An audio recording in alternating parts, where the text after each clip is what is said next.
kick things off. So without further ado and without too much of a lengthy introduction, I'd like to welcome today's speakers. We have Jason Sachs, the Executive Director of Early Childhood for Boston Public Schools, and Tiara Diaz, the City of Boston's first ever Universal Pre-K Director. So thank you both for being with us today, and I'll pass things over to the two of you. Good morning. So this is a small enough group that you guys, unless like 15 questions come every 30 seconds, I think that if you have questions along the way, please feel free. And Tiara and I designed this kind of in a generic way, meaning meaning that we sort of are going to tell you a lot of what we do as both in the Boston Public Schools and in UPK, and things that we've set up in response to some of the social emotional issues that we've experienced over the last couple of years. But if you want to know more about particular programs or specifics, or you're saying, yes, that's nice, but I need to know the answer to this, then just make sure that we answer that. We have how much time when does this end? An hour. Okay, so we have an hour. So again, this is pretty informal as we all go through this. So just make sure that we're answering your questions. And I'm going to share screen, although it's really hard to present and share screen. So actually, Tiara, do you want to share screen? Share screen because I've hit all my tabs. Good. To show the amount of work I'm doing. Okay, that's Tiara's family. It was. And that's us. Okay, so now I'm going to ask you. Yeah, you can move off of that slide now that they've seen us. I didn't like that photo. Okay, and oh, actually, Tiara, do you want to introduce? Like, do you want to say hello? Sorry. Yeah, hi everyone. My name is Tiara Diaz, as Daniela mentioned. Thank you again for having us, and I am the Boston Universal Pre-K Director. I actually started my career in a birthday bear suit. So one of the first jobs I had was at a grocery store where families could drop their child off while they went grocery shopping. And so I would, provide curriculum materials and entertainment for the child while the families went grocery shopping. But I would also have to wear a birthday bear costume and hand out pizza to families at the same time. So I like to tell folks that I started off as a birthday bear and then evolved into the Universal Pre-K Director. So that's how I ended up here. Yeah, and Tiara spent most of her working life at Bright Horizons and kind of worked her way all the way through. Just briefly about me. So I came into early education not as a teacher, but as a researcher, found out that low-income kids have less access to high-quality preschool experiences or childhood experiences, and that it's more damaging. Really, my dissertation was it's more damaging when it's low quality. And so once sort of I found that out, not a shock, right? I've now spent the last sort of 20 years in either community-based programs, the Department of Education, and now for the last 17 years in the Boston Public Schools, really designing strong early childhood programs. And sort of that's been the mission, but not as a teacher, but as a researcher, and you're going to see some data along the way. All right, I'm going to ask you to look at 4 pictures and just jot some notes. And what I'm asking you is, what are you seeing? So we're going to go through picture 1. We'll give you about 25 seconds-ish.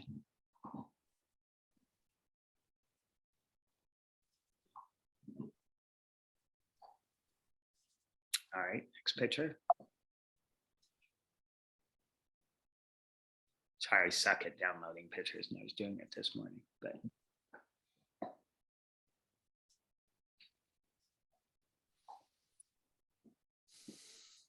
Okay, next.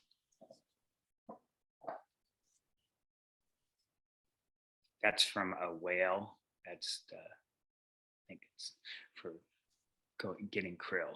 It goes through the hair. Ethan, that thing on the right is a big whale vertebrae. And next. And this is a whale you actually get to walk inside of.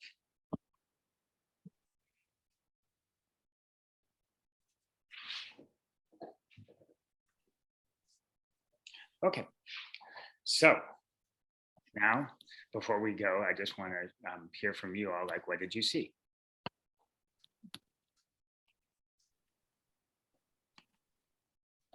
Kids. Okay, good start. Very interactive, seemed very hands-on. Good early childhood educating. Say more about that. Say again, say more about that? Yep. Yeah, well, I think I saw participation, teamwork, sharing, support, and a variety of activities to engage children. And not just, story time. Right. What else? I saw learning about something these kids probably didn't know too much about. I also saw,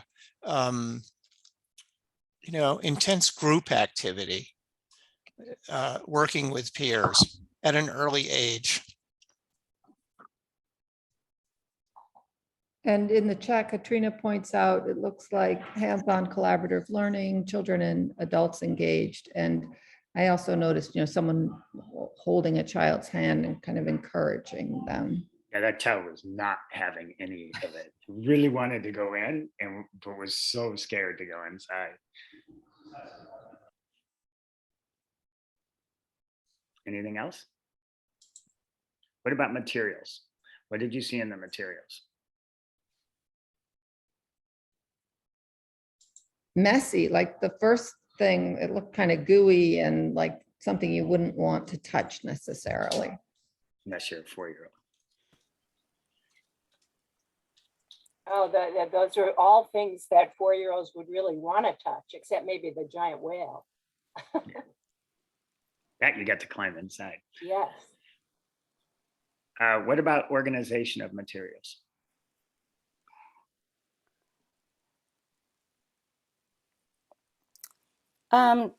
The first one looked kind of a messy organization of materials, but I don't know what the plan was. Do you want to go And back to that first picture? sure. No, Tiara. No. Did it look so messy? Because now you can begin to see that there is clearly one child, No. one tray. It had things underneath. There was pictures of everything was there. There was structural organization so that only a couple kids per centers. There was an adult scaffolding and supporting it. And they had already put the tape and the tarp down. So the kids knew that they could splash around there. Okay, so it's really well planned. Yes, that's I think kind of one of the bigger points I'm trying to say is that, like, there's so much material and organization and thoughtfulness that has to go into an engaging activity. But Right. And I think, well, let's talk about the social emotional. When I walk into a ton of classrooms, I hear crisscross applesauce, look this way, 1, 2, 3, eyes on me. They put their hands up and they spend, I want to say 20 to 30% of their time redirecting children. In any of these pictures, you want to just scroll through them. Sorry, just go Bing. These kids are engaged. There's no behavioral redirects.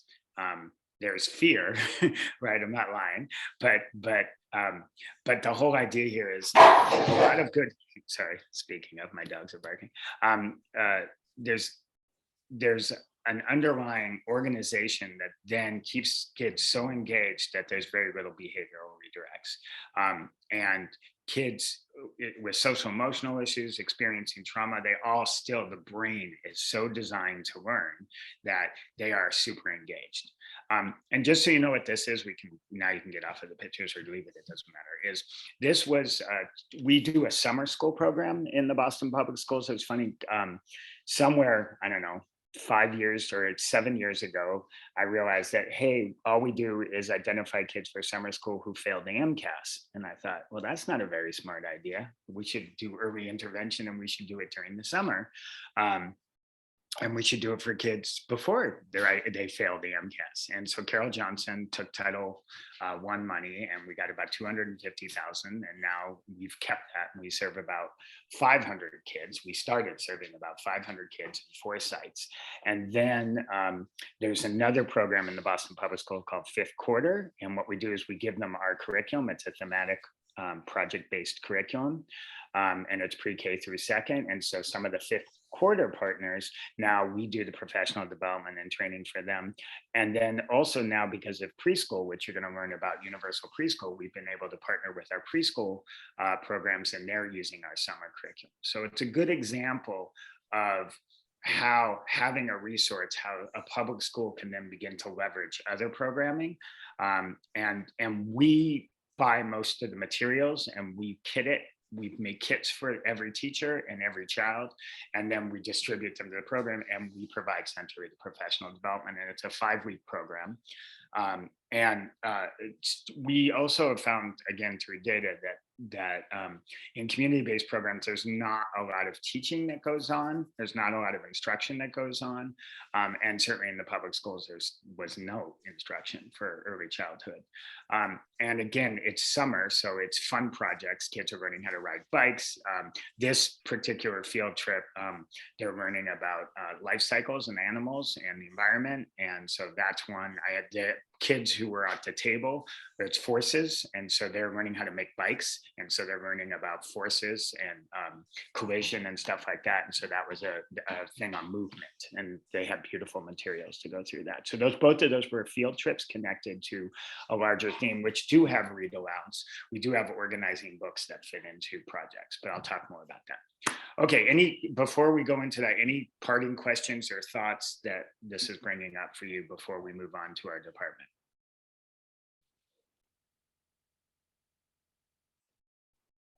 Okay.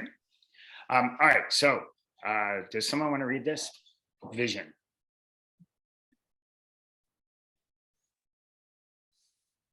Somebody read out loud. Sure, I'll read it. Thank you. Vision: every child in every classroom will become self-motivated learners, able to read, write, problem solve, and communicate effectively by 3rd grade, and able to embrace the opportunities and meet the challenges of local and global citizenry in the 21st century.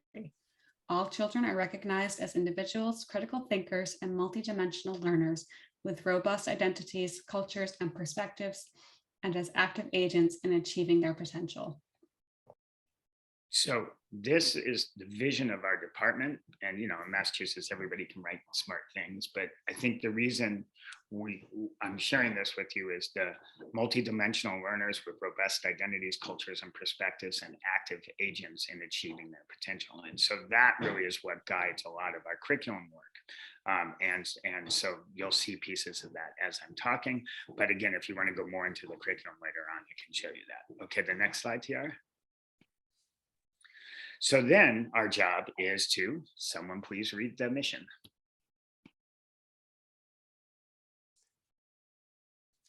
Mission: equip all educators, leaders, and caregivers with the knowledge, skills, and resources they need to provide an equitable, high-quality early education that leverages the children's own identities, experiences, funds of knowledge, and cultures.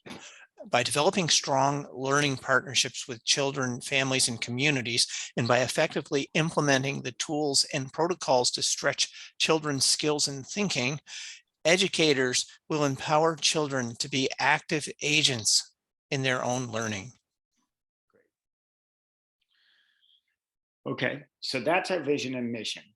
And so our job really is towards facing the adults, though we often will measure the children and the adult quality, but you can see sort of like what we need. And then that means we really have to do a lot around the strengthening the educators and the leaders around them. Okay, next slide. Great. Okay, so how do we do this work? And so this is our theory of change. So what we have to do as a department is align our work to the BPS vision, And because we are within a large organization that has many competing factors, and we want to align to the new superintendent, the old superintendent, you name it. And so that's a big piece of what we have to do. We have grown. We started off just doing preschool, and we started doing just K0 and K1 in the Boston Public Schools. And then basically found out that the data said, yes, we make a huge difference, but you lose quickly your results. Basically, you lose about 50% of the student outcomes you get each year. So that by the time you're in second or third grade, you've lost a lot of that. And it wasn't surprising, since we're situated in the public schools, we realized that kindergarten, first and second grade needed a lot more assistance. And so we actually shifted and spent a lot more time working K through 2 and in community-based programs, which Tiara will talk about. Third part of this is we use data to improve our curriculum, professional development, coaching, and assessments that we use. So we're constantly using research and evaluation, and you'll see some examples. The other thing we do, and as you can see, these are color coded. So again, because we're early childhood people, is we really make sure that our coaching is appropriate. We don't do generic coaching. We try and match where the teacher's at, and we try and differentiate. And we're really myopically focused on instruction. So even like today, we're talking about social emotional stuff. A lot of it has to do with engaging, respectful curriculum, that the child really feels like someone cares about what I have to say, and I'm safe here, and there are rules, and there's structures that really, I know how to function here, and there becomes a kind of a culture of expectations, and that reduces a ton of behavioral issues you see. We collaborate with teachers and instructional leaders and other departments. All of our work is very collaborative. We have grown from a department of 3 people to a department of about 35 people. And when we introduce curriculum, we get a lot of feedback from teachers and administrators and directors and educators. And so almost everything we do, and you'll see with Tiara how much we build collaboratively, and then people own it in a much different space. Now we've really spent a ton of time in community-based programs. And as you're going to see, we went from 4-year-olds, and now we're serving 3-year-olds. And there's some talk now of family childcare and expanding much more into the community. So before they hit the public schools, we just got a grant from the Department of DESE, Department of Elementary and Secondary, to start thinking about out of school time and summer school. So we're going to think about first, like, how do we do out of school time modules, and then potentially summer school once they buy into it. And so that's going to be some new work. And then we talk to folks like you, and we leverage partnerships to sustain our capacity and share our findings. And the sharing our findings is newer to us. But I think the state of Massachusetts, Maine has already adopted pieces of our curriculum. Cambridge is using our kindergarten curriculum starting this year. So people are beginning to really want to use our stuff. We held a conference a couple of years ago, pre-COVID, and about 120 people came from all over the country. So there's a real interest in the work we do. And so we want to definitely share it and figure out how to do a better job sharing it. Okay, next slide. Great. So these are sort of the components of what we do. We really throw a lot of our time and energy into curriculum. We actually ended up writing our own curriculum because we found that there really wasn't a preschool to second grade curriculum. And so over the last 10 years, we have written different grades.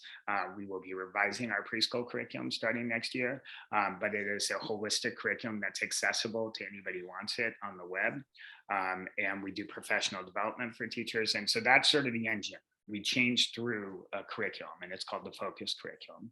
Our professional development really focuses on coaching and coffee hours and NAYC accreditation. NAYC accreditations, we work with a program for 3 years to meet national standards. And so there's coaching involved at that level. And then there's curriculum coaching. And now you're going to see in the district, there's this huge equitable literacy initiative. And so we're doing coaching around equitable literacy and the Focus curriculum.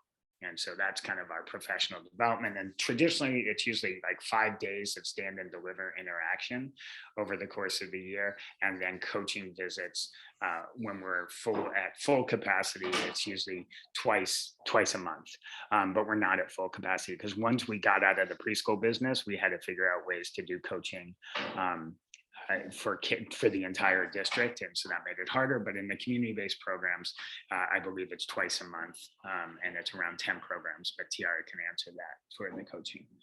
But you need coaches. You can't just say go do this because it doesn't work. You're going to see examples with Tiara about how we leverage and partner with other district resources, because special education and OEL, which is the Office of English Language Learners, which actually just changed its name, but we can't do this work if we don't partner with them, and so we can talk through that if you want.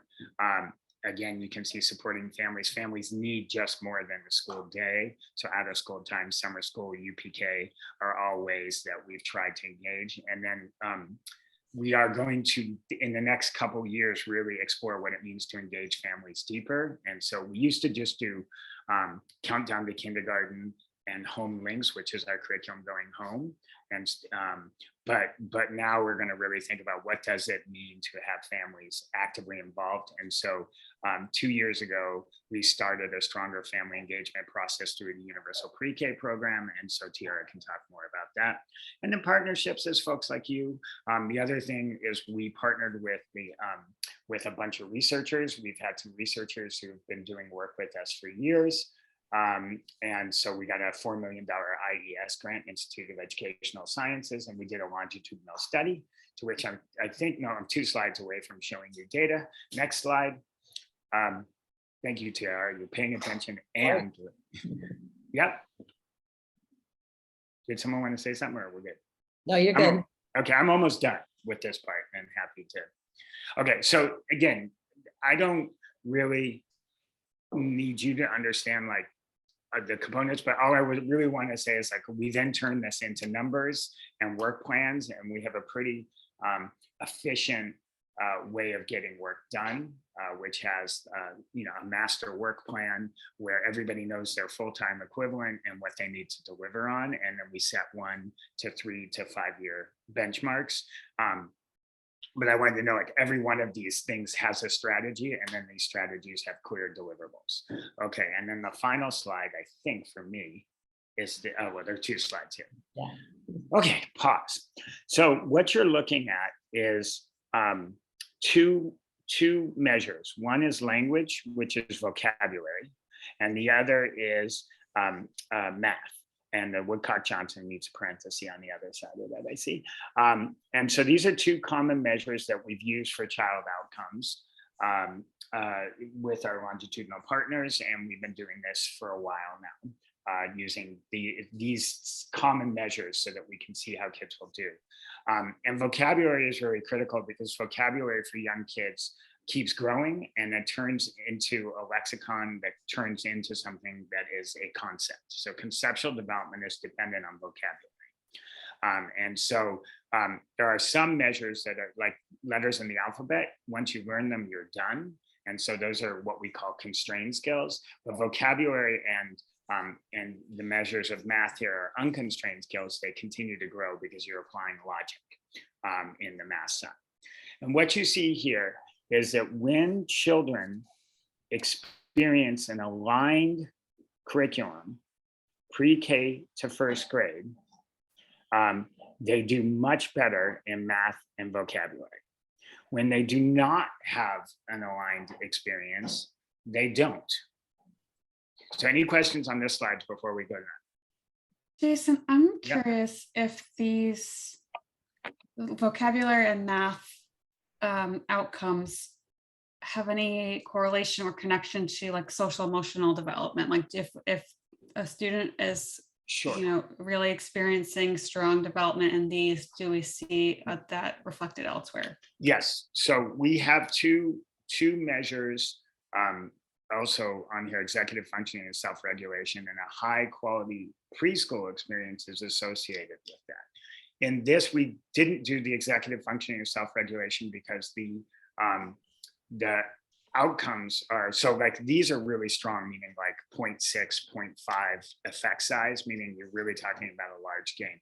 The self-regulation and executive functioning skills are about 0.2 or 0.3. So we can do it, but my guess is you're not going to see as dramatic of a difference because there's less variation.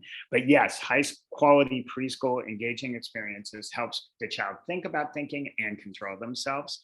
And then we do not currently have very strong other social emotional measures, but we should develop. So does that answer your question?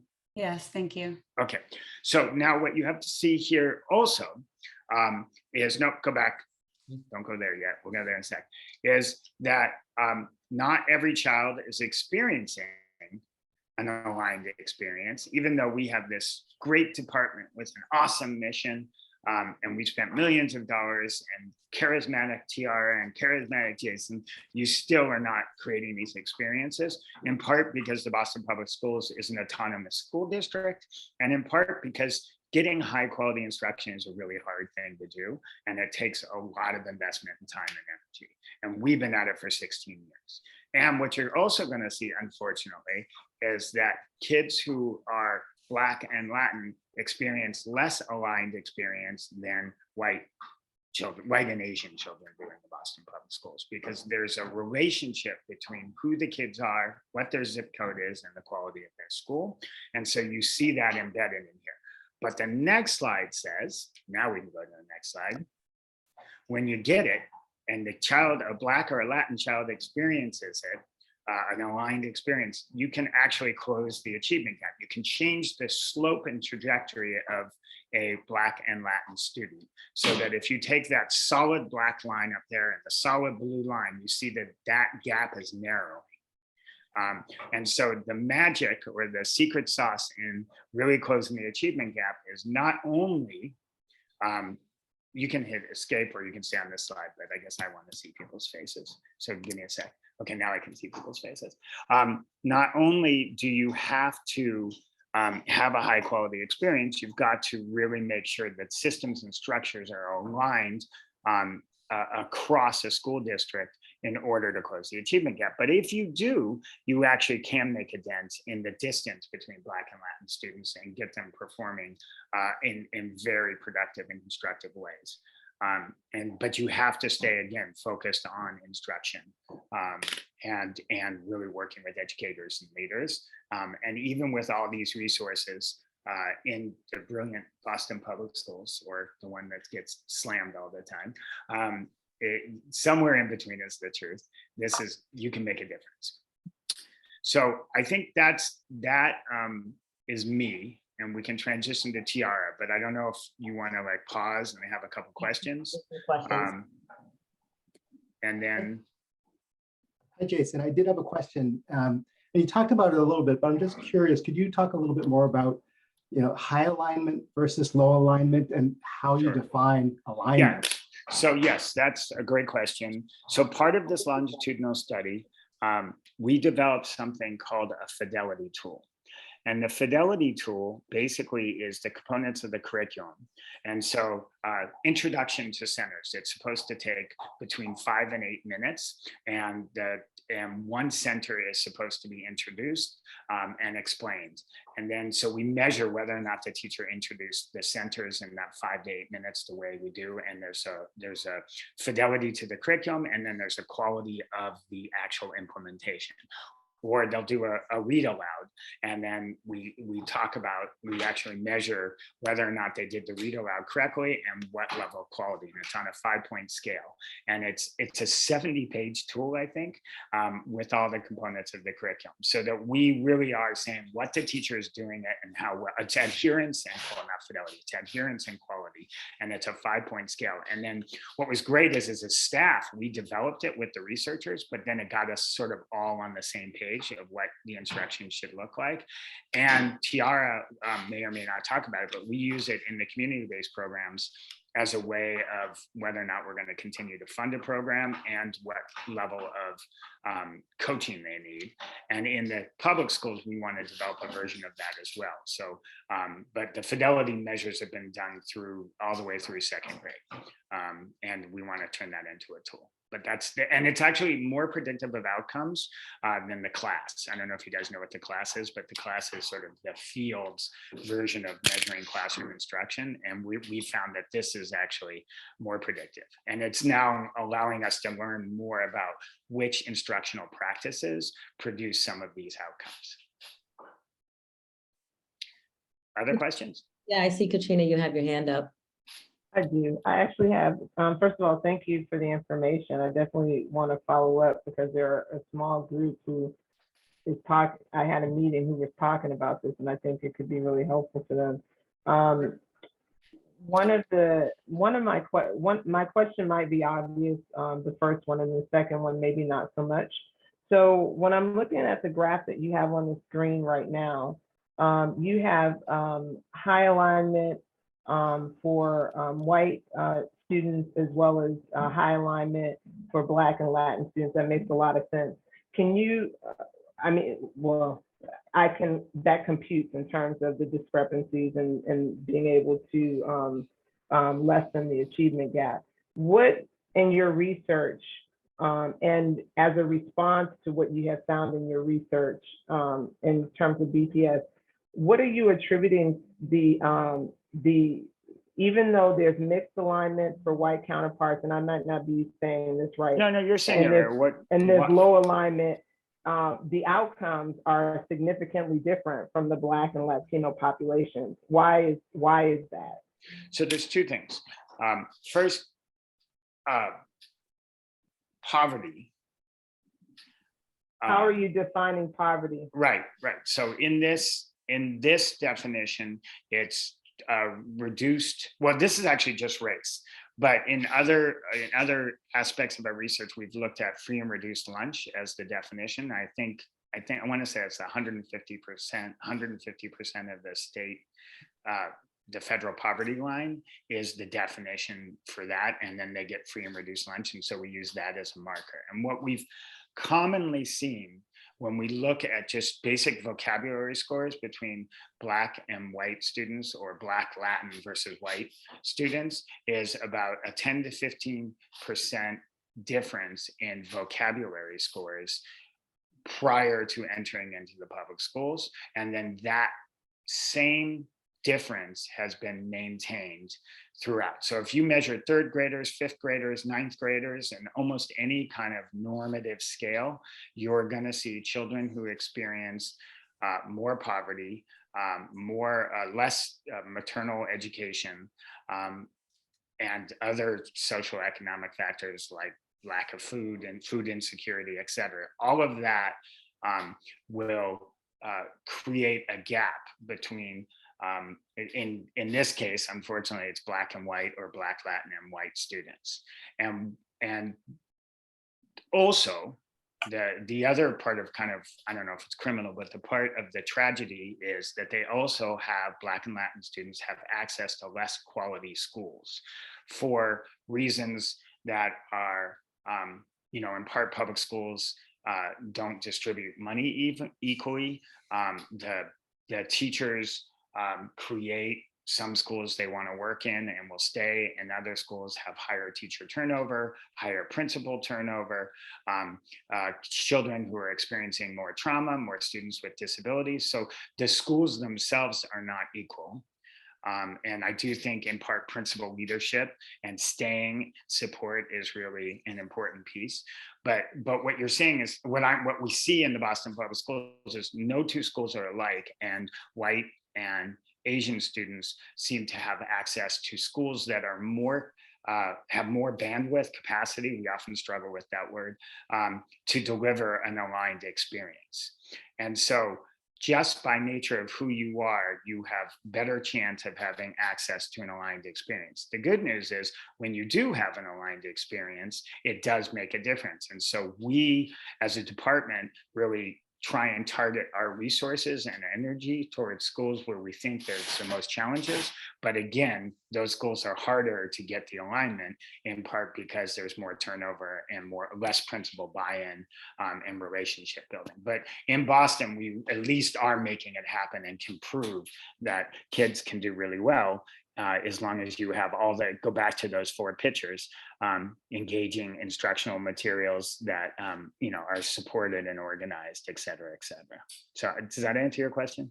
It does. And I have a follow-up if you don't mind. Yeah, And then sure. and then a final one, I promise you. Yeah, So the follow-up for that is, if then we were to take your data, if that's possible, and extract apples for apples.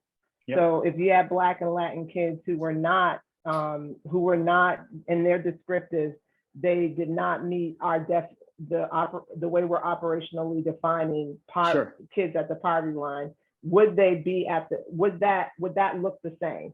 Yeah, so what I think you're asking is basically, if they were not low income and they were Black, there's nothing that makes a Black or a Latin child any different than a white child, save for poverty, I think is what you're asking. And the answer is yes, they would look like the top Black line right there. Okay, so that leads me to my final question, because I think that where I'm going with this, you're going to understand in a second. So I saw that within the context of the training for teachers, the one thing that I didn't see that was glaring to me, I get the professional development to be able to teach more effectively. Is there any kind of incorporation of professional development that teaches oneself about self-awareness, about the fact that you may like or not like a student sitting in front of you because of personal experiences? And then that may then dictate how you teach or don't teach them as effectively as you might teach a child who you might like. I'm a parent. I can say 100%. Sometimes I love my daughter, and sometimes I wanted to give her away to you for free. And so I think that if I'm not honest, right, and that's someone I love, right? So I think that the human capacity, when you actually are in charge of teaching a student, I don't know that we talk enough about that. And I think that then does, clearly if we're sitting here, you'll say a Black kid has the same capacity as a white kid to learn. We all believe that. But do teachers have the capacity? And it's not the blame back on them to be able to teach kids and to be able to have that understanding so that happens, because I think that it doesn't happen sometimes. And I think that if we were to extract the apples to apples kids in all situations, you might still see that. And I think that it would require us to look beyond the student and to look at how the teaching is coming in. So I don't want to take us off track. Oh, no. I want to invite you to our kindergarten conference, because it's going to be specifically on bias. And so, one of the things that, again, because I'm a data guy, we see, because now we have measures of what children can produce versus what teachers think they can produce. And there's bias in what they think Black and Latin students can produce versus what they can produce. And so we are actually kindly, even though we're coming out of COVID, going to be focusing on bias and optimism and joy. And that's why, remember in the mission, I put that like all of those words, because that is exactly part of the discussion. The good news is that the Boston Public Schools has actually done some work in this area. And so it won't be brand new to teachers, and bias and equity and perception and doing your own kind of anti-bias or anti-racist work has been something that a lot of teachers and principals, a lot of the principals have really experienced. And interesting, in the Boston Public Schools, the majority of principals are not white, but the majority of teachers are white. And so those discussions do exist within the district. As a staff, we've had a lot of these discussions doing restorative justice. So I would say we're ready to do it. And I would invite you to our kindergarten conference, which will be September 8th. And we will be in front of all the kindergarten and pre-K teachers having this conversation. So, all right. So I think I should let Tiara go, unless anybody else has got a burning question for me, because Tiara actually is more enthusiastic and got more going on than me. And all right, so take it away. Do you want me to do your slides? No, it's fine. I don't mind to do them. Okay. And I think just to segue off of what Jason built off of is that quality pieces that we saw in Boston Public Schools around coaching, evidence-based curriculum. The mayor really made a commitment to carry this into our community-based programs. And so it started a while ago with Mayor Menino really thinking through how do we expand early childhood in Boston Public Schools, but then Mayor Walsh really saying, how do we create this mixed delivery system? Because that's what families want, right? They want a broader option outside of not just Boston Public Schools, but also their center-based and family childcare.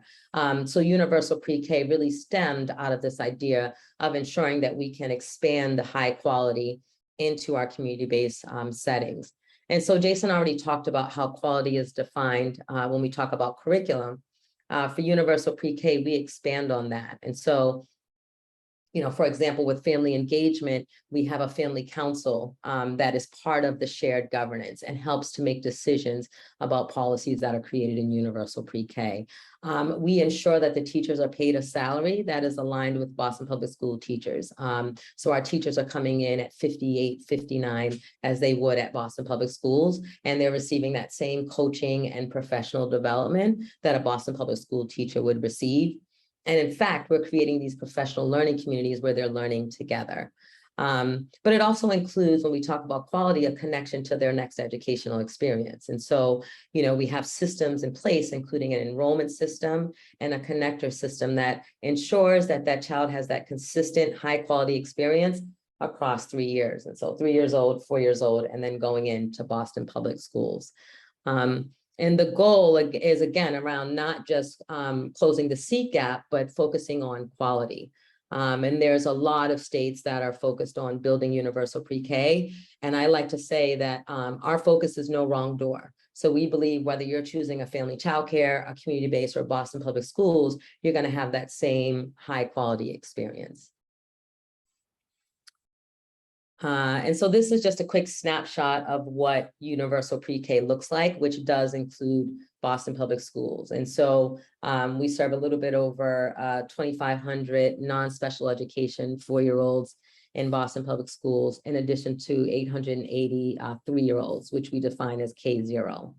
Universal pre-K and center-based allowed us to create additional 4-year-old seats over the years. So we've ramped up 300 seats, 400 seats, and we're now at about 600 seats for 4-year-olds in our center-based locations. And then we also just started, as Jason mentioned, expansion into 3-year-olds. And we want to do it with quality. So we didn't want to, you know, just like New York, just create a bunch of seats where we can't necessarily say, well, what does the curriculum look like? Are the teachers paid a salary? Can we provide coaching? How do we make sure we have strong family engagement? So we're ramping up. Using a quality threshold to make sure that the programs that are coming in are meeting some of those quality expectations. And I've hyperlinked for future reference Mayor Wu's announcement, which just talks about those two things that I mentioned, expansion in family childcare and 3-year-old expansion as well.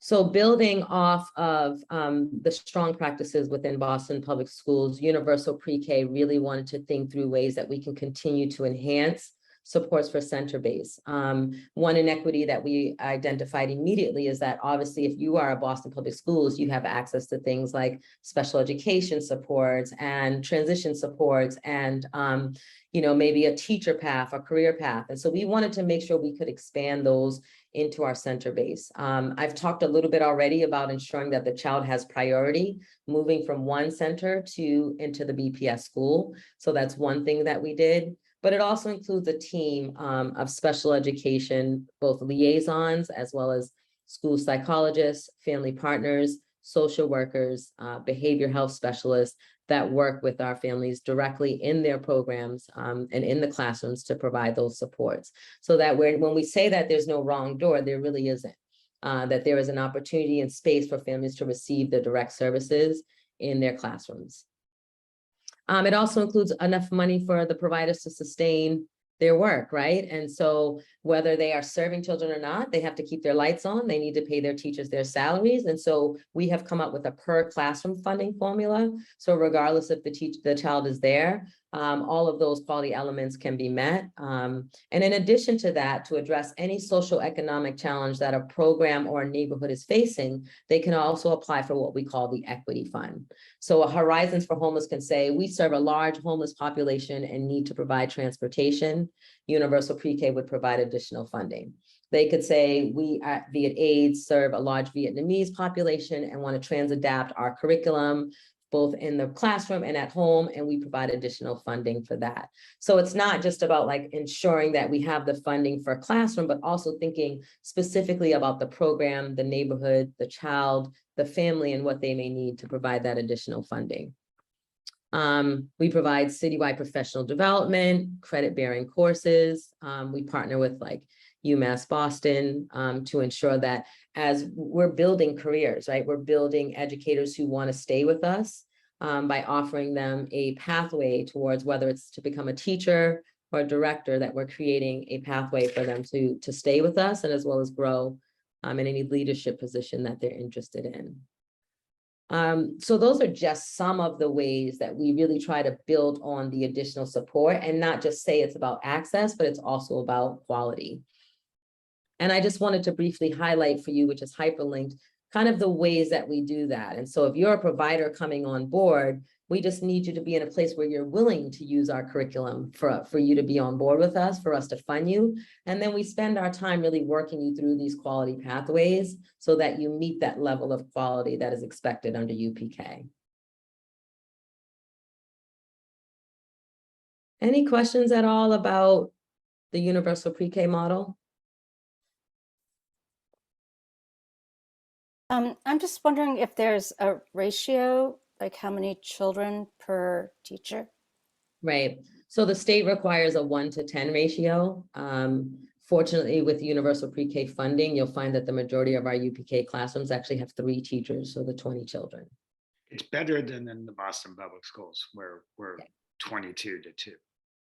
Right. But the education is different, but we require a UPK a bachelor's degree. Thank you. And sorry, I'll shut up. It's good stuff. It's good stuff. Thank you. Thank you. I'll test you later. I'm just kidding.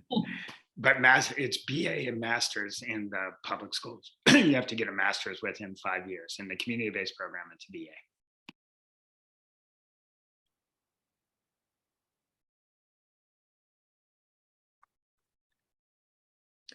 So the Universal Pre-K strategic plan builds off of the Boston Public Schools Early Childhood Strategic Plan.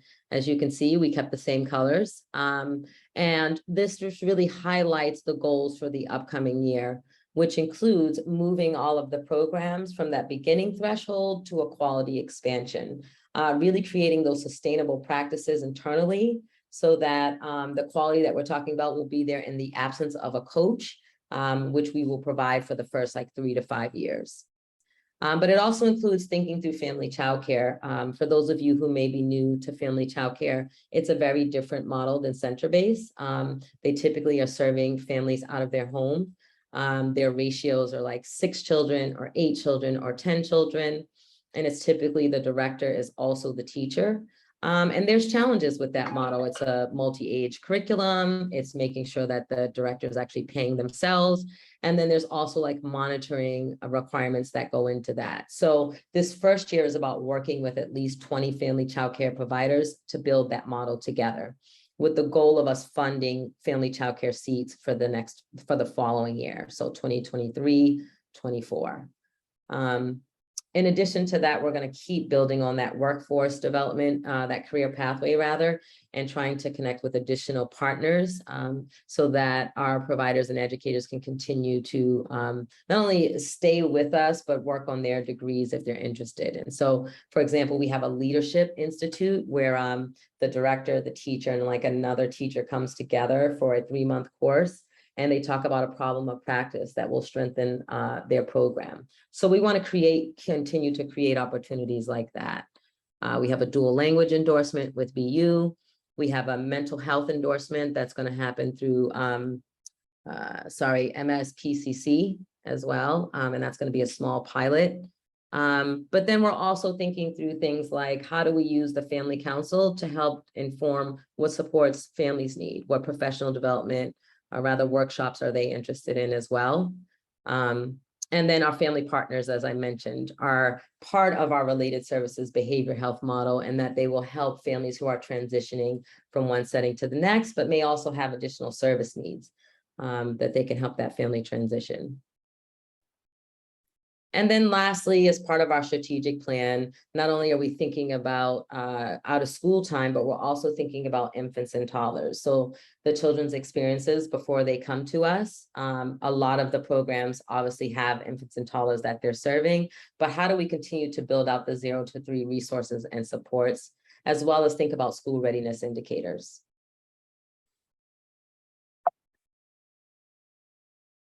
And finally, just to wrap up, some of the questions that I saw Danielle sent us are ways that we are really making sure that we're strengthening supports around social emotional development. And Jason talked a lot about how the curriculum really plays into supporting the child, as well as the home links, which is an extension of our curriculum that goes home. But in addition to that, I wanted to share with you that we do, as I mentioned, have, oh, of course not. Make sure that works. A related services team, which includes a related service liaison that works between Boston Public Schools and the center base. And so if Tiara has a service need, I'm making sure that I'm connecting with the family, I'm connecting with Boston Public Schools, and I'm connecting with the provider to provide those supports. So that's a liaison for related services and a liaison for behavior health as well. And as I mentioned, we also have tons of other positions that are supported under UPK. So occupational therapists, speech and language pathologists, behavior health, school psychologists, social work, family partners. Those are all positions that we funded from BPS special education for universal pre-K center-based, community-based programs rather. And then also I have shared with you just the protocol that we use to provide, and actually let me use this one instead, to provide supports in a classroom. And so when we have identified a child who needs additional service supports, this is basically the steps that our liaison uses to provide those additional supports, which includes obviously observations, de-escalation strategies, really working with the resources that are provided in Boston Public Schools. And then there's 3 possible pathways to provide those additional supports. And Danielle. Tiara, there's a question about family child care providers and BAs. Yes, so there is a mixed bag of qualifications for family child care. We've actually met some who have the master's degrees and are actually enrolled in the UMass Boston master's degree program. That's typically the owner, the person who's running the program. And then as far as their support staff, it varies a lot more. So you'll see an associate's, a bachelor's degree, maybe sometimes no experience. We're not setting a requirement for that. What we're going to do is have those providers help us create a set requirement for that.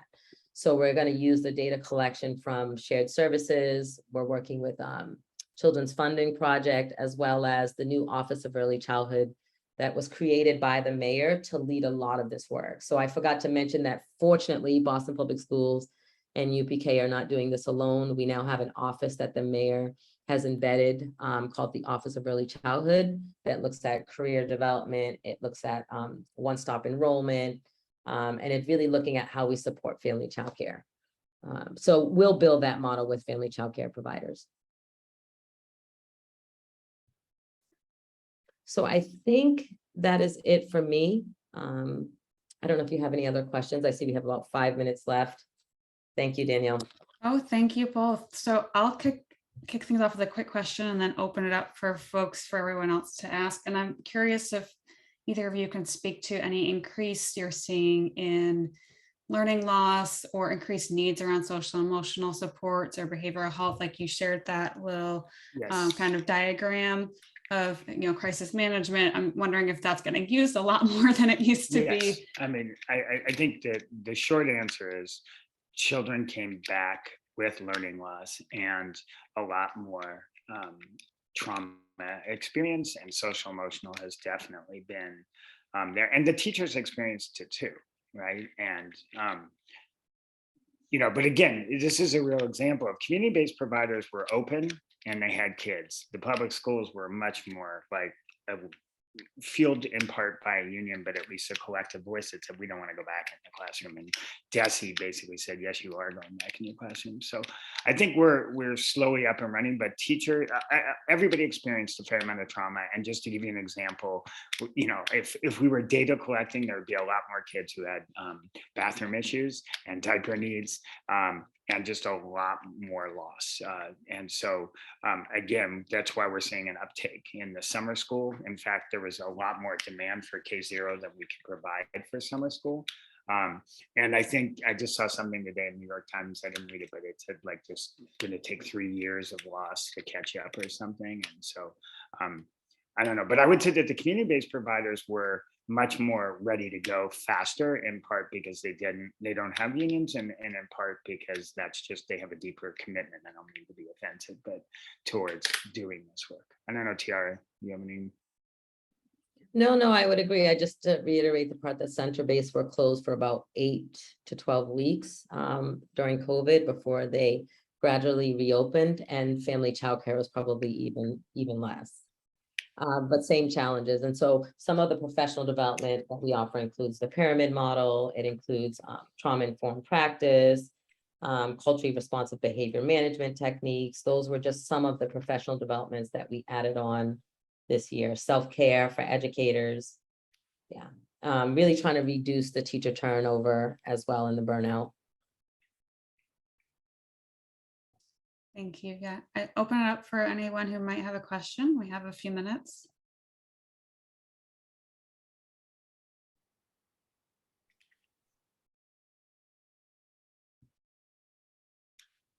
I'm just wondering if, you know, I know you're building an incredible thing with the mayor now, but it is true, is it not, that particularly in community-based programs, there's still a lot of very low salaries for Oh, yeah. teachers? And is that itself, I mean, does it present a huge difficulty for you? Yeah. Go for it, Tiara. And so what Yeah. ended up happening, Philip, with the initial model is we funded per child, which meant that the UPK funding would go directly to just the UPK classroom. This year, as we move to a funding per classroom, it gives them a lot more broader way to spend that money on program-wide investments, including salaries. The goal would be that to retain staff, that you continue to increase their salaries across the program, and the UPK funding is going to give them that flexibility. But it also was like citywide professional development, citywide access to credit-bearing courses. What are other ways that we can incentivize? But no, I agree that their salaries are low in infant, toddler, and sometimes non-UPK classrooms. Yeah, and I would just add, you know, UPK paying teachers that much money, and also with a strong focus on instruction, was a disruptive influence to the field of early childhood, right? And it makes change. Now we see programs paying their teachers more. We see a lot more programs using our curriculum, even though they may not be UPK programs. And so I think we need more of that. And I guess what I would say to you all is, you know, our model is in Boston, and it is so much further ahead than the rest of the state and the rest of the country, that there's just a lot of work that needs to be done. But what I would say is that it's the partnership of a public schools and having this situated in a department that is early childhood friendly, that has transformed the public schools, but also then brought resources to community-based programs. And so to the degree to which we can think about structurally, how do you set this up in Springfield, Chicopee, wherever, right? So that you can make this kind of change, because Boston has a lot of resources, even though like we need money to do research, we need money to, you know, but it's very different, I would imagine, in Worcester and in other places. So that's the other thing, is sort of how do you build structures and systems to solve these issues using pieces of the Boston model. And salaries is a huge one. I think one of the research questions people are asking is what about the salary discrepancies between UPK classrooms and not, and what's going to be the impact on kids' instruction, et cetera.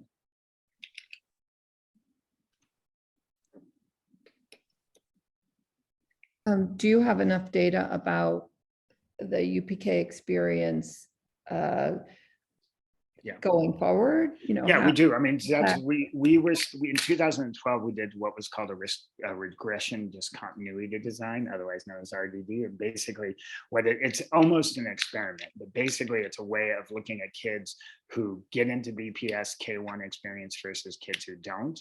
And then now we know about community-based, and we know that, again, you get a huge, like nationally, like, wow, this is rocket science, great effect size of 0.6, 0.5, so real big effect size. But then what you'll find in kindergarten is you lose about 50% of it.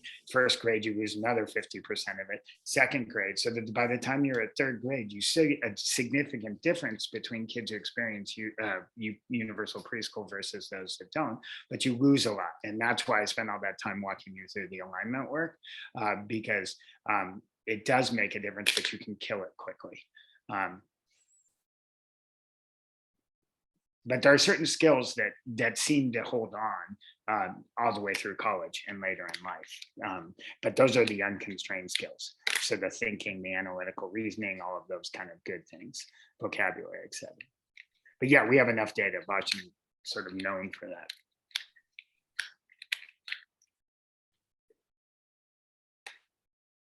Want to have any final questions before we let Jason and Tiara go?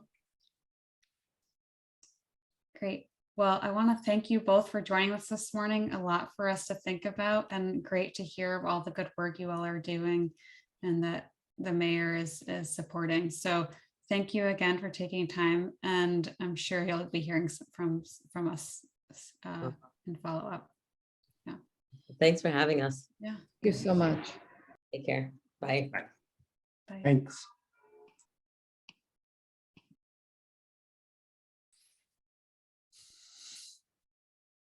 Hello again, everyone. So we will use this second kind of phase of the session just to debrief on what we heard, what we learned, and how we might apply it to our own funding strategies. So I'm curious if anyone had any immediate takeaways. And I know some of you on the line don't typically fund in early education to this degree of age 0 to 3 or 3 to 6 even.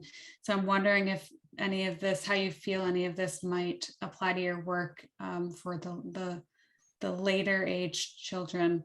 But in general, would love to hear from folks about how this might shape your giving, or what, if there's anything in particular that struck you about their presentation.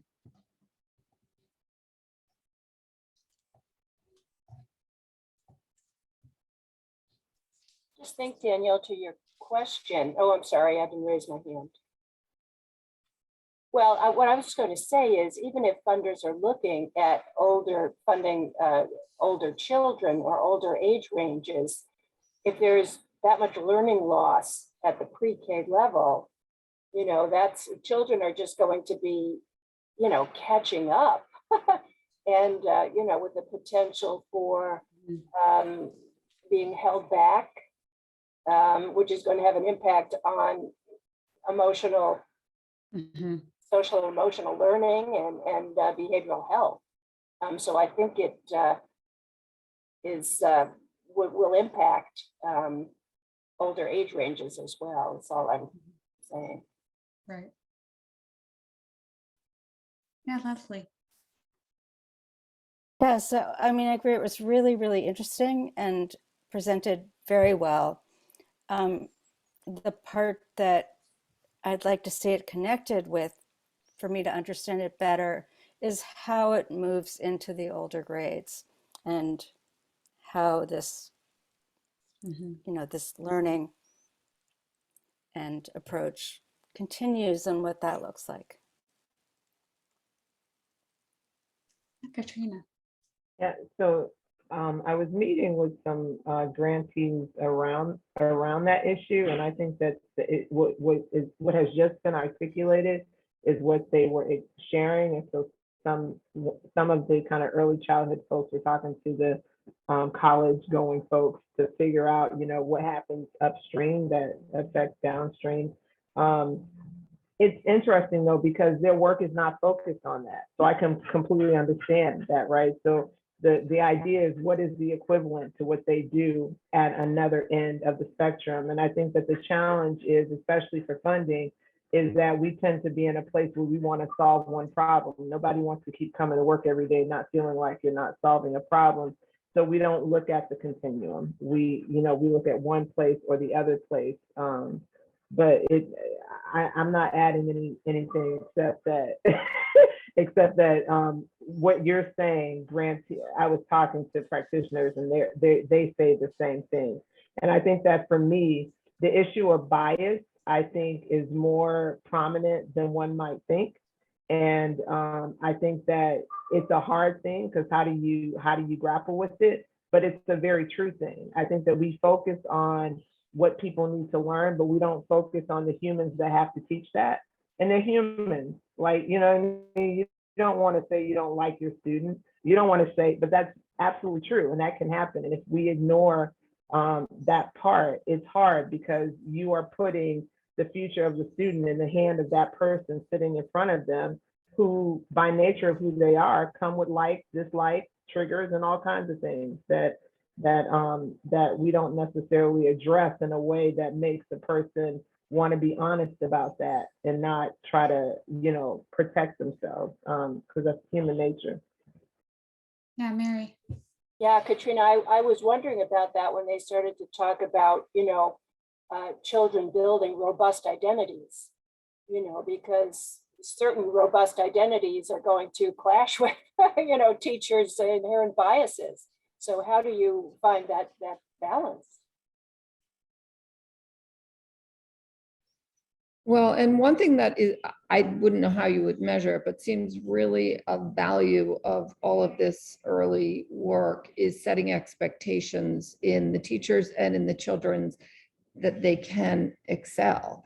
And it's a shame that there's so much loss going on year after year following this experience. So the systemic work is really important, but I do see kind of this value in setting expectations in people, that they will be engaged, both teachers and students, and that everybody is capable of engaging.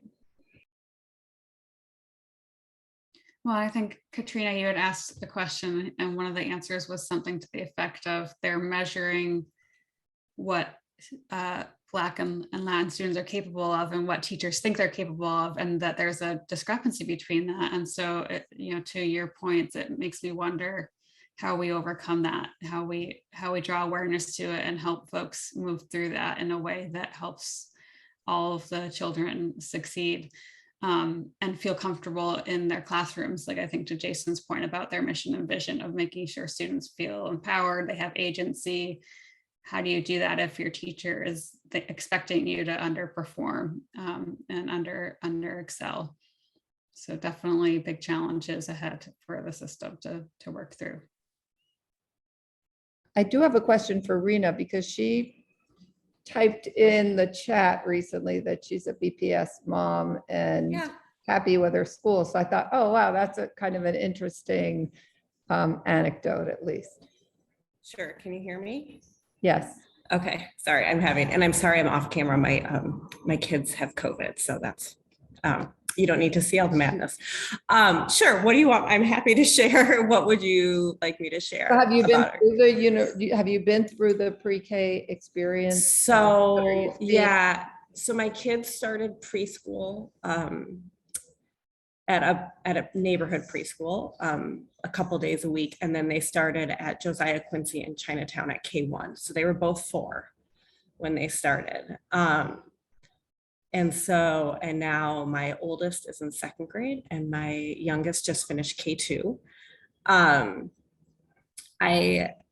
To be honest, I can't say enough wonderful things about our K1 teacher. Like, I still call her and talk to her when I have questions, even about my kids. And when I was trying to figure out what to do with my youngest, because she, her cutoff is literally on September 1st. That's her birthday. So but like, she's just always available. And is amazing. So, I mean, to be honest, I have seen I think because my second child finished K2 in the classroom, whereas my oldest finished K2 somewhat over Zoom, I can definitely see a little bit of a difference in kind of where my youngest is at this point. But I'll be totally honest, like we are, I feel like we are very lucky with our school. We just, all the things that they were talking about, like we don't have a lot of teacher turnover. Our principal has been there for a long time. She actually was a student at our school, then a teacher, and is now the principal. I'm also fully aware of the zip codes that go to our school. So that resonated. But we're also, you know, people are very involved. It's a big school. There's 750 kids in our elementary school. And I was really, just to be candid, I was very worried about that when my kids started because it was so big. And now I wouldn't even know that because it feels to me very community driven and very community focused on building community. And I'm sorry, I'm not sure if I'm really answering your questions, but are there other things that I could speak to that would be helpful?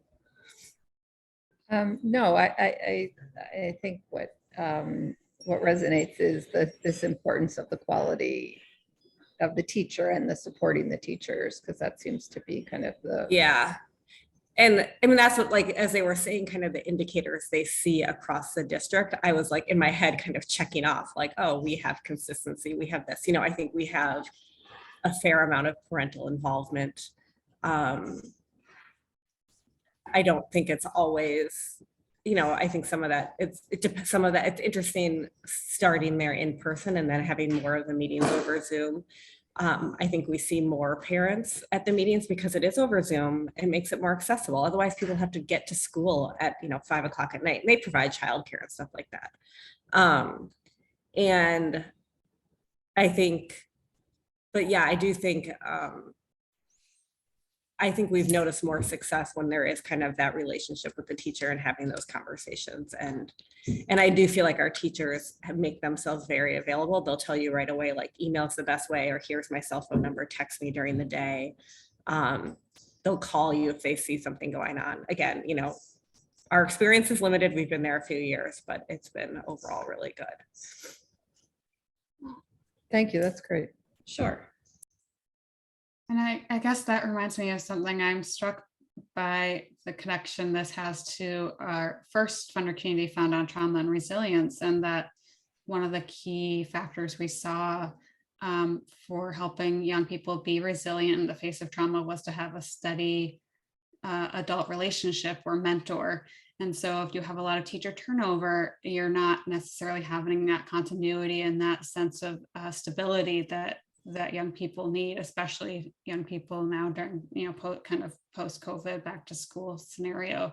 So these all kind of interconnect, paying more to teachers and encouraging them to stay, providing them supports to stay, trickles down to the social emotional supports that the children need, the young people need. Yeah, Katrina. As I was listening, and I don't know if anybody else had this thought, I was encouraged at how far the city has come in terms of universal pre-K. My daughter was a BPS pre-K kid, and it was very interesting that whole 3 years. Wonderful, but really eggshell shifting kind of a story, half day this day, half day that day. So it's nice that they are coming up with a program. But as they were talking, one of the things that dawned on me kind of from just, if I were just a strictly funder's perspective is this human right? Because some countries think of it like that, universal pre-K. And if the government is figuring that out, how do we, I couldn't help but in my head think, oh, the city's figuring this out, and should they always have been figuring this out all along? And when you're funding, how do you fund in a way that promotes them to continue to figure it out and not helps them to go back? Sorry, my dog, I'll go on mute now. I think that's interesting. It gets a little bit to their point towards the end of the discussion about how other towns and cities aren't as well resourced as Boston, like, Chicopee and other places, even in Massachusetts, can't necessarily undertake the same level of rigorous research and curriculum development. So it's a conundrum of how do we support BPS and well-staffed, well-resourced districts, and then help them get that out to those communities that couldn't undertake that initial kind of pilot work. Yeah.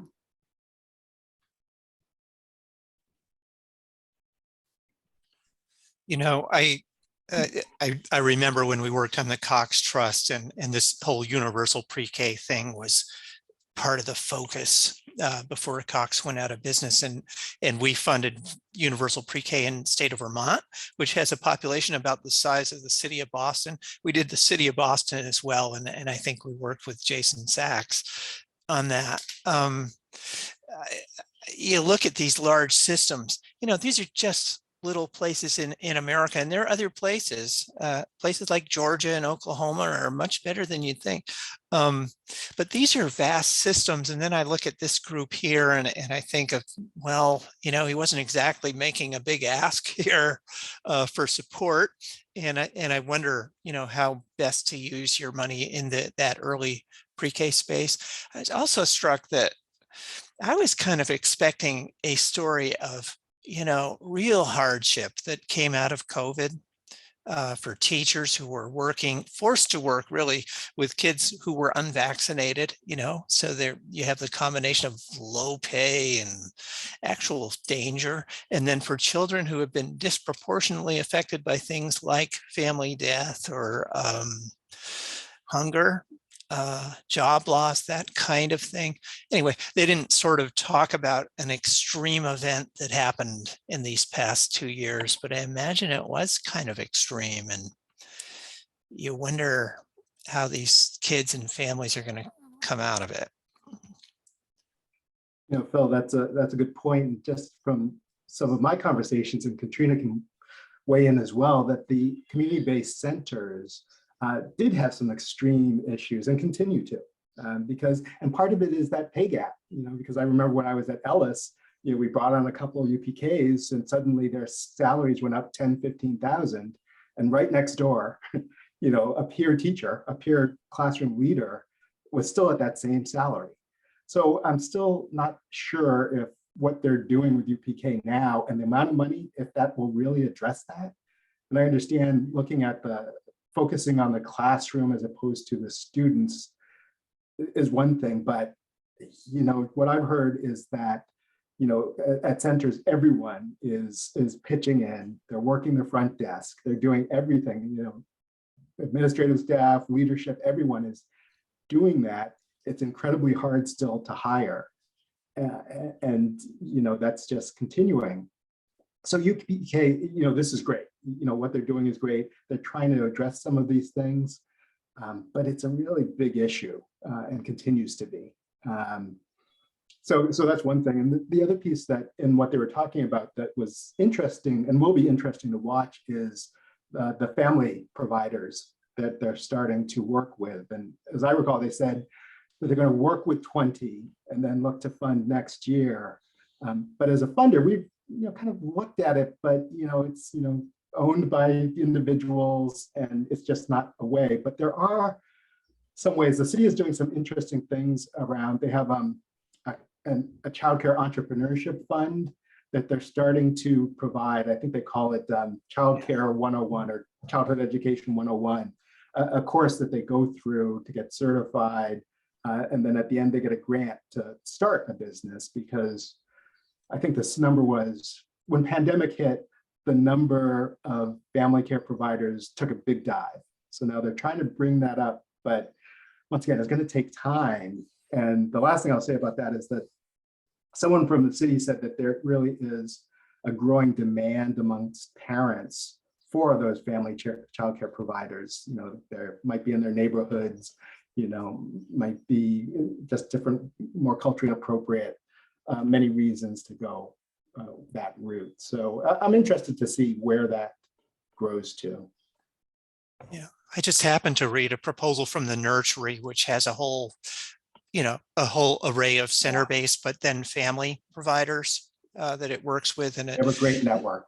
they were saying in their proposal that during the height of the COVID crisis, the market was changing so that families were moving away from the center-based stuff, I think very rationally so, too many kids, and going more to family providers. And now they feel they have to work much harder to support that family network, which is, Yep. at least for the moment, where the action was sort of growing. Mhm. Mhm. Donna and Nick, I'm wondering if any of this feels relevant. I know you find a little bit of a different geography. I'm wondering if you are hearing anything similar from any of your grantees or in any of the work that you all are doing right now. One of the things that resonated for me is the role of coaching in this field, because you'll have teachers that have come up and taught traditional teaching methods, and more we're finding out that those aren't that effective for this age group. And I mean, if you haven't seen one of these curriculums in action, you really need to. The notion that a lot of the time by these young children is spent with their hands up, waiting to get an adult's attention versus being actually engaged. And when you see that in practice, it's quite compelling. And you do need to see it, I think, to understand the difference that an engaged student experiences from one that isn't engaged. Yeah, Nick, I don't know, does it make sense to talk a little bit about the Petals work? Yeah, I mean, one of the we should define Petals too. But. Right. It's a program that we worked on with the Health Foundation here in Western New York. Positive Emotional Development and Learning Skills is the acronym, and it uses a curriculum around social emotional learning. In fact, it uses Second Step, but it does more than just sort of hand off a curriculum to a program. It has embedded coaching to help with classroom management generally. And that's been a program that we've been involved with for, I don't know, 8-9 years now. Yeah, and I think there was some effort to do a modest replication in Essex County. And I think we learned a lot from that, just in terms of, I mean, Nick can probably speak to it more, but the buy-in and the commitment of those educators is obviously a pretty significant component to sort of take a hard left turn and go back to Danielle's comments from like 5 minutes ago. One of the things that really strikes me is that, I'm the fact that Boston's been able to pour so many resources into developing this curriculum, it's tremendous. But I think the other piece of that is that we were looking around a few years ago to get some community level data on children's mental health and things like that. And one of the things we were really hoping to be able to get our hands on is just some metric in terms of school readiness for kids. And as we started looking around, we quickly learned that there is no sort of universal standard or standard across the state in terms of school readiness. I mean, there is in terms of school readiness, but not the social emotional component specifically. There is no single recommended or mandated curriculum. There's a set of standards for social emotional learning, but every district is left to its own devices to identify what curriculum to use. And there's not a lot of, I mean, as I understand it, there's not really any money put aside to help with that implementation. And that seems to me to be a fairly huge gap. Boston seems to have it pretty well handled because they've got $20+ million. Maybe they also have like 8 trillion kids or something like that. But so many of the other districts are just left to their own devices. They don't necessarily have the bandwidth, the resources to identify good quality curriculum, implement it, train, coach, and all that. So that's a really significant gap, it seems to me.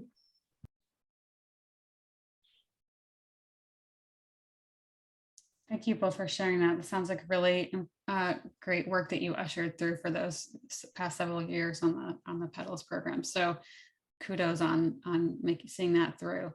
I think that I appreciate all of you joining, and I think that we can wrap up a few minutes early unless folks have some burning questions or comments to conclude today's session.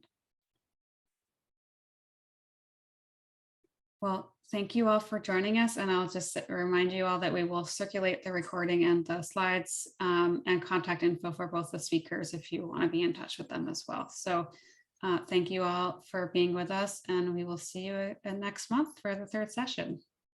Thank you, Danielle. Thank you. Bye. Thank you. Thank you. Bye-bye.